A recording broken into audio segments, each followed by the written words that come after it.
Hello बच्चे party. In previous class हमने देखा था example number 1 of chapter number 9 ray optics, और वो थोड़ा सा थियरी बेस्ड क्वेश्चंस था बट काफ़ी अच्छा था। इन दिस क्लास बच्चे लोग हम देखने वाले हैं एग्जाम्पल नंबर 2। तो चलिए जल्दी से स्टार्ट करते हैं एग्जाम्पल नंबर 2 को। बच्चे पार्टी क्वेश्चंस कह रहा है कि a mobile phone lies along the principal axis of a concave mirror. Note करिए बच्चों, यहाँ पे भी हमें एक कॉनकेव मिरर दिया गया है और कॉनकेव मिरर के फ्रंट में एक मोबाइल फोन दिया है as shown in figure, shown by suitable diagram the formation of its image. मतलब कि हमें एक डायग्राम ड्रॉ करना है जिसमें उसकी इमेज को रिप्रेजेंट करना है, and then after explain why the magnification is not uniform. मतलब हमें ये भी बताना है कि मैग्निफिकेशन यूनिफॉर्म क्यों नहीं है। will the distortions of image depend on the location of the phone with respect to the mirror, right? तो ये हमारा काफ़ी इजी क्वेश्चंस है। क्वेश्चंस को स्टार्ट करते, ध्यान दीजिए बच्चे लोग। सबसे पहले नोट करिए कि हमारे पास यहाँ पे ये एक मिरर था, क्लियर। यहाँ पे हमने एक ऑब्जेक्ट रख दिया था, यानी कि हमारा जो फोन था वो रख दिया हमने ए और बी। अगर बच्चों आप नोट करिए इस बी पॉइंट को, तो आपको पता चलेगा कि ये जो बी पॉइंट है वो एक्चुअली एग्जैक्टली कर्वेचर पे है। यस, रेडियस ऑफ कर्वेचर, जिसको नाम देते हैं सेंट्रल भी बोलते हैं कभी कभी। तो ये एकदम सी पे है। अब नोट करिए बच्चों, आपको थोड़े से ऑब्जेक्ट और इमेज के बेसिक कॉन्सेप्ट हमने प्रीवियस क्लास में तो सीखे थे, यहाँ पे भी थोड़ी चीज़ें ध्यान रखनी होगी। सबसे पहला पॉइंट क्या होता है कि अगर कोई ऑब्जेक्ट रेडियस ऑफ कर्वेचर पे यानी कि सी पे होता है तो डेफिनेटली बच्चे लोग उसकी जो इमेज है वो सी पर ही बनती है, क्लियर। अगर आपका ऑब्जेक्ट जो है वो फोकल पॉइंट पे है, एफ पे है, तो उसकी इमेज बनती है इंफिनिटिव डिस्टेंस पे। सिमिलरली अगर कोई ऑब्जेक्ट इंफिनिटिव डिस्टेंस पे होगा तो उसकी इमेज बनेगी फोकल पे, राइट है। और जैसे जैसे आप सेंट्रल से फोकल पॉइंट की ओर मूव होते हो तो आपकी जो इमेज है वो कहाँ जाती है भाई, बैक साइड जाती है। देखिए मैं आपको स्क्रीन पे दिखा रहा हूँ। सपोज दैट कि अगर आप सी पे हो तो आपकी जो इमेज है वो भी सी पे बनेगी। अगर आप सी से एफ की ओर मूव करेंगे, मतलब आपके जो ऑब्जेक्ट है वो सी से एफ की ओर मूव करता है, तो जो इमेज है वो कहाँ जाएगी बच्चे लोग, सी से दूर जाएगी, away from the C, right है, सी से दूर जाती जाएगी। अब जैसे जैसे जैसे आप सपोज कि आपका जो ऑब्जेक्ट है वो फोकल पॉइंट पे पहुंच गया, तो जब फोकल पॉइंट पे आपका ऑब्जेक्ट पहुंच जाएगा तो आपकी जो इमेज है वो दूर जाते जाते इनफाइनाइट डिस्टेंस तक पहुंच जाएगी, राइट। समझ में आ रहा है।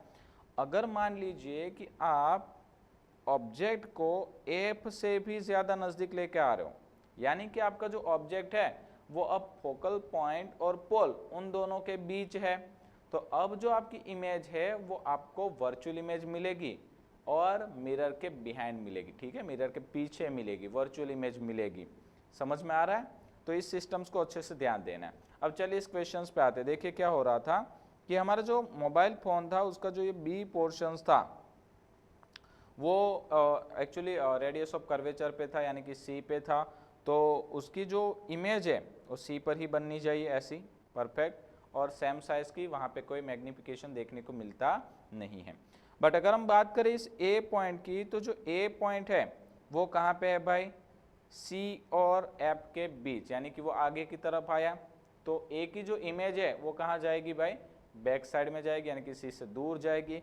बट अगर हम यहाँ पे बात करें मैग्निफिकेशन की, तो मैं यहाँ पे नोट कर सकता हूँ कि magnification for mirror m is equal to minus v by u, correct है। Magnification m is equal to minus v by u. अब नोट करिए बच्चों, अब जैसे हमारा ऑब्जेक्ट जो है वो मिरर की साइड आ रहा है, मिरर से नज़दीक आ रहा है, तो हमारा जो ये ऑब्जेक्ट डिस्टेंस है वो डिक्रीज हो रहा है, राइट, ये डिक्रीज हुआ। अब जैसे ये मिरर के नज़दीक आएगा तो इमेज कहाँ बनने वाली है भाई, सी से दूर, यानी कि उसके साथ साथ हमारा जो ये इमेज डिस्टेंस है वो क्या हो रहा है भाई, इंक्रीज हो रहा है। समझ में आ रहा है ना बच्चे लोग, अच्छे से समझिए।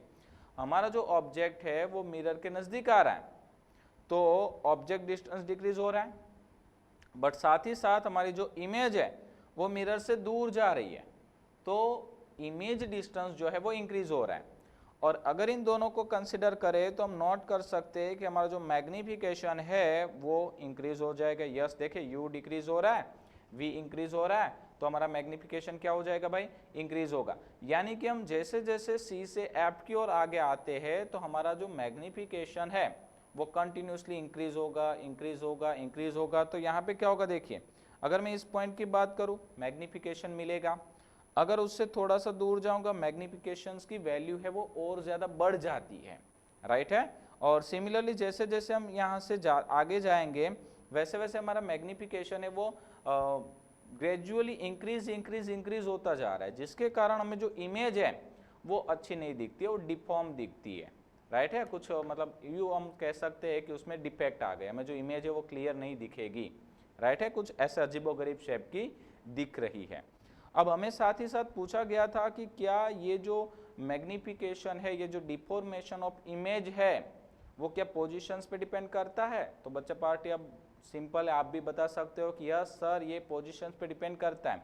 जैसे जैसे हम ऑब्जेक्ट की पोजीशंस को चेंज करते हैं इमेज की पोजीशन चेंज होगी, इमेज की और ऑब्जेक्ट की पोजीशन चेंज होने के कारण इमेज और ऑब्जेक्ट के डिस्टेंस चेंज हो गए, और डिस्टेंस चेंज हो गए तो मैग्निफिकेशन चेंज होता जाएगा और इमेज का डिफॉर्मेशन जो है वो चेंज होता जाएगा, राइट है बच्चा पार्टी।